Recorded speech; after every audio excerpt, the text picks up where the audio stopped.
Sir Topham Hatt sat in his office listening to the noise outside. The passengers were angry. The station master came in. "There's trouble in the shed, sir. Henry is sulking. There's no train, and the passengers are saying this is a bad railway." "Indeed," said Sir Topham Hatt, "we cannot allow that." He found Gordon, James, and Henry looking very cross. "Come along, Henry. It's time your train was ready." "Henry's not going," said Gordon. "We won't shunt like little tank engines. That was Thomas's job. We're important tender engines. You fetch our coaches and we will pull them. Tender engines don't shunt." "We'll see about that," said Sir Topham Hatt. "No engine on my railway is too important for small jobs." And he hurried away to find Edward. The yard has never been the same since Thomas left to run his branch line, he thought sadly. Edward was shunting. "Leave those freight cars, please, Edward," said Sir Topham Hatt. "I want you to push coaches for me in the yard." "Thank you, sir. That will be a nice change." "That's a good engine. Off you go, then."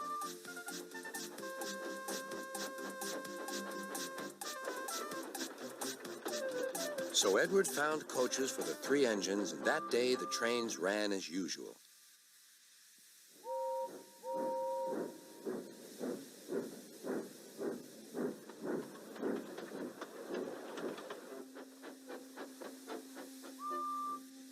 But next morning, Edward looked unhappy. Gordon came clanking past, hissing rudely. "Bless me," said Sir Topham Hatt, "what a noise!" "They all hiss me, sir," answered Edward. "They say tender engines don't shunt, and last night they said I have gray wheels. I haven't, have I, sir?" "No, Edward, you have nice blue ones, and I'm proud of you. Tender engines do shunt, but all the same we do need another tank engine here." He went to a workshop and they showed him all sorts of engines.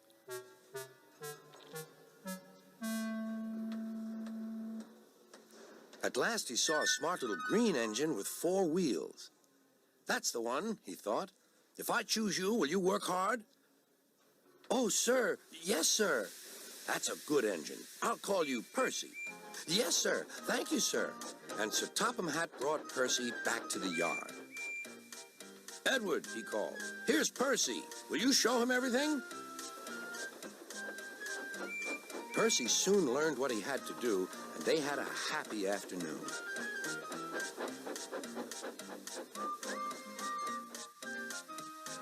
Then Henry came by, hissing as usual. "Whoosh!" went Percy. Henry jumped and ran back to the shed.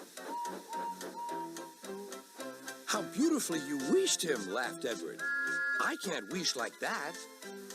"Oh," said Percy, "that's nothing. You should hear them in the workshop. You have to wheesh loudly to make yourself heard." Next morning, Thomas arrived. "Sir Topham Hatt sent for me. I expect he wants help," he said to Edward. "Shh, shh, here he comes," replied Edward.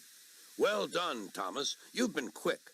Listen, Henry, Gordon, and James are sulking. They say they won't shunt like little tank engines. So I have shut them up, and I want you both to run the line for a while." "Little tank engines indeed," snorted Thomas. "We'll show them." "And Percy will help too." "Oh, sir, yes, sir, please, sir," answered Percy. Edward and Thomas worked the main line, greeting each other as they passed by. Percy puffed along the branch line. Thomas was anxious about Annie and Clarabelle, but both driver and conductor promised to take care of them. There were fewer trains, but the passengers didn't mind. They knew the 3 other engines were having a lesson. Gordon, James, and Henry were cold, lonely, and miserable. They wished now they hadn't been so silly.